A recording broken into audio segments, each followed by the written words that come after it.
Hey guys, recently we've been working with LCS veteran Quas to create top lane guides for skill capped. Please give him a warm welcome and any constructive feedback is appreciated. Thanks.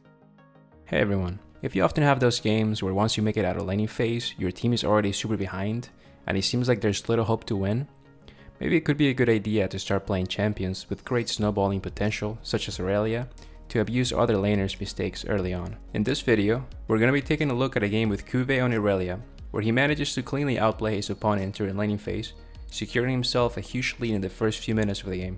Let's break down the matchup for this lane. Both Aurelia and Camille are melee AD bruisers. Aurelia has a huge advantage in extended trades thanks to her passive stacking, while Camille should be able to win short trades because of her passive shield and her W poke, while having her E to escape if needed. Now, let's think of what the game plan should be for Cuvee this game in order to snowball off the early levels. Mission 1. Trim the wave. Since we're looking for an extended trade early on, we don't want to either be pushed up too far or at a mini disadvantage, so we want to try our best to keep the wave at the middle of the lane. Mission 2. Avoid burst trades. Since we want to be healthy enough to look for an extended trade, we don't want to take too much damage level 1 in a short trade from Camille's E. Mission 3. Look for extended trades. Once we have a few stacks on our passive, we want to set up an extended trade if our lane opponent is playing up the lane. Now that we have an idea of what we should be doing early on, let's break down what Cuvee did well this laning phase. So, as Cuvee heads to the lane, we can see that he puts a point into his E as his level 1 ability. Now, the reasoning for this would be if he expects Camille to learn E and look for a burst trade to chunk him level 1. You rarely see Aurelia stake E level 1, as you can usually get a few stacks with Q and look to contest the wave aggressively. So this is a very interesting adaptation and shows that he's really only interested in trading once he hits level 2. So the E start here should prevent Camille from getting any damage onto him. So let's see if it pays off for him this game. As he gets to the lane, he makes sure to immediately hit Camille with an auto attack to proc her bone plating rune over securing the first 3 melee minions. So from this we can take away that he highly values his trading potential with Camille and doesn't want to give her a chance to get a good trade onto him with her bone plating rune available. After landing that auto onto her, he does a nice job of kiting back as he last hits a couple of melee minions. Seeing as he wants to stay healthy early on, he makes sure not to take a beating from Camille's caster minions here by kiting back immediately after landing that first auto to make sure that they stop aggroing him. He then walks forward while still keeping some distance, seemingly to bait Camille to use her E. Once she does go for it, he kites back and sets up his E on top of him, just so that he would stun Camille if she landed her E on him. Camille, however, either decides not to E onto him to avoid getting stunned or just misclicks and ends up Eing just next to him. Either way, he lands an auto before her, so he's able to damage her before she gets her passive shield, making this trade go even for him. Cuvee then waits for his next wave to get a bit closer before walking in for a last hit on a caster minion. He then very cleanly picks up the CS and immediately walks backwards to avoid getting autoed by Camille, truly making good use of Aurelia's 200 auto attack range. He then punishes Camille's overextension as she turns around, getting another auto attack for free onto her. So far, Cuvee is playing this lane just about perfectly in regards to always being one step ahead of Camille in terms of trades, and thus keeping his HP as high as possible.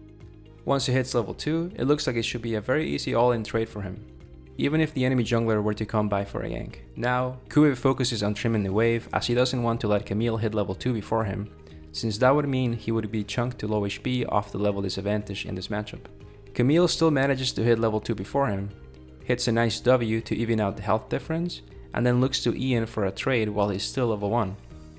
Once again, Cuvee responds very nicely and sets up his E to stun Camille as she lands onto him, and then finishes off the melee minion that will get him enough experience to hit level 2. Now that he's level 2, it's a good time for him to stack up his passive and look for an extended trade. Let's see how he plays it out. So, he kites away from Camille while she still has her passive shield, then Qs onto a minion next to her, activates his corrupting potion, and starts a trade with her.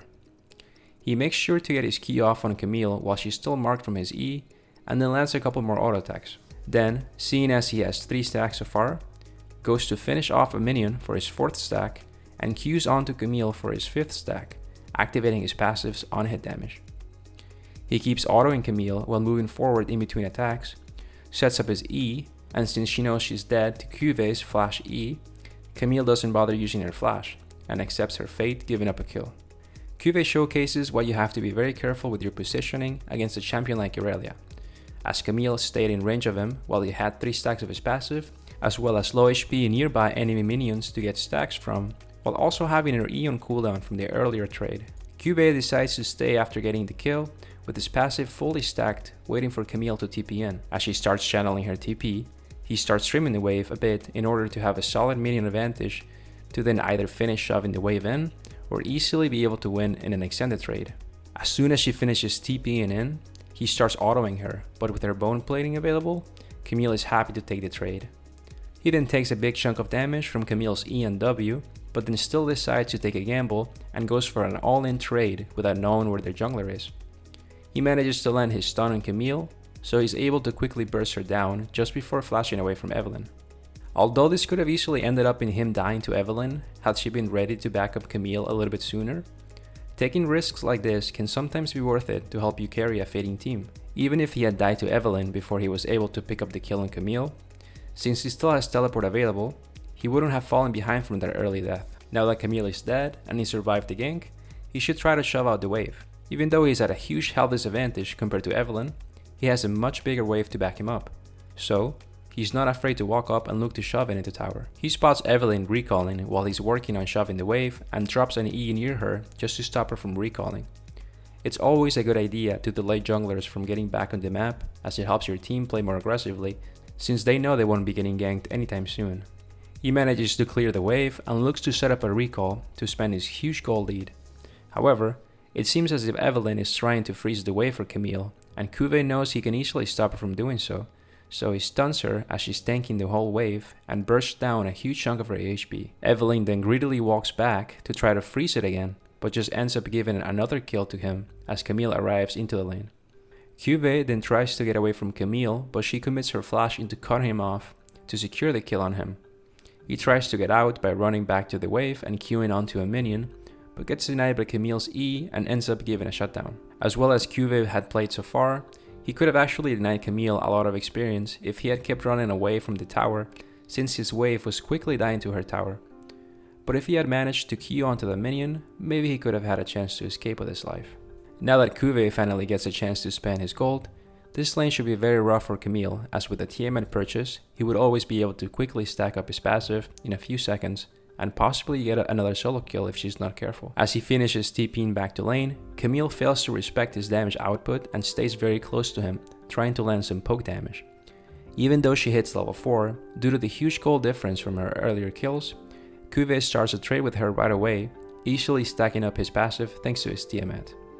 He patiently holds onto the second part of his E as Camille tries to hookshot away, manages to stun her, which secures him enough burst damage to pick up yet another kill. And now with her TP being down, Camille gets denied a couple more waves, giving Cuvee a huge level advantage as well as his previous gold lead, setting him up to snowball out of control and carry this game. So, this game was a very good showcasing of how by playing the early levels very cleanly, Cuvee was able to get a few solo kills early on by masterfully denying any trade attempt by Camille and then punishing her when she overextended. Now, let's go ahead and quickly recap what happened this game. After some very good foresight by Cuvee about Camille's trading potential, he was able to stay very healthy and virtually lose no HP to Camille's trade attempts level 1. He was then able to hit level 2 roughly around the same time Camille did, set up a good extended trade for himself, and managed to pick up his first kill. Then, he took a bit of a risk and relied on his minion advantage and fully stacked passive to try to burst Camille down right after she TP'd back to lane, barely getting the kill and escaping Evelynn's gank. Shortly after, he punished Evelynn's greed when trying to freeze the wave for her top laner and picked up another kill onto her, giving up a shutdown to Camille, but once he was able to spend his gold and TP back to lane, he was able to easily punish Camille's overextension once again for his 4th kill of the game by the 4-minute mark, pretty much securing himself a snowballing dream scenario to help carry his team this game. That's it for this video. Hope you guys learned something from Cuvee's outstanding mechanical play this game. Thank you guys for watching.